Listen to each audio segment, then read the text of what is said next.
Il est le même hier, aujourd'hui et éternellement. Et Christ reste le même. Il est le roi d'hier, il est le roi d'aujourd'hui et il sera roi en éternité. Et l'homme change. L'homme peut décider le matin, mais le midi, il change la décision. Raison pour laquelle tu vas voir constater que dans la vie de plusieurs personnes, il y a des déceptions.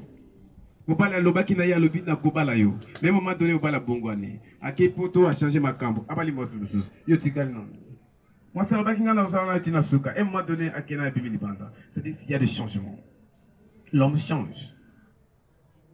Mais Dieu ne change pas. Et ce que Dieu a déclaré sur ta vie, ça va toujours s'accomplir. Amen, l'Église de Dieu. C'est la raison pour laquelle l'Écriture nous dit, j'ai parlé et j'accomplirai.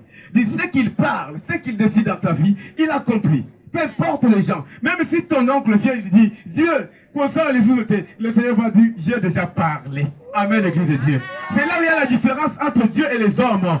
Amen, l'Église de Dieu.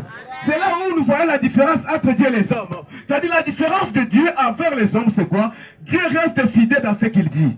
Dieu ne change pas de décision. Dieu n'a pas le double face. Dieu n'a pas l'hypocrisie. Mais Dieu reste toujours intact dans sa décision.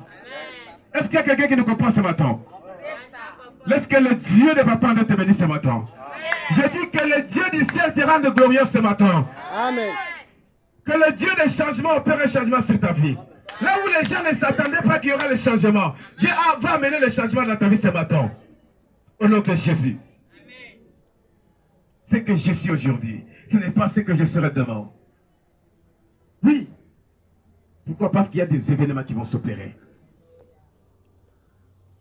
Mais nous voulons bien entrer dans la profondeur pour comprendre que quels sont les changements. Parce qu'il y a des changements. Amen, l'Église. L'Écriture nous dit dans le jardin dedans, Dieu avait placé un arbre qu'on appelle l'arbre de la vie et l'arbre de connaissance du bien et du mal. L'arbre de connaissance du bien et du mal contenait des esprits différents. C'est pourquoi on a été, les gens interprètent ça, mais Dieu nous a parlé d'enseignement. Raison pour laquelle lorsqu'il vient en Ézéchiel, j'ai mis les deux chemins devant toi. Choisis le bien, tu vivras. Et si tu choisis le mal, tu vas mourir. Amen, l'Église de Dieu. Est-ce qu'il y a quelqu'un qui peut choisir le bon chemin ce matin? Pour la vie qui a bon moyen Zambé. Dis après moi, j'ai choisi le bon chemin. Le va après la police et la malame. Amen, l'Église de Dieu. Est-ce que vous pouvez mettre ensemble avec moi? Oh, Saint-Esprit. L'arbre de connaissance du bien et du mal avait deux esprits. Il y avait l'esprit de la vie et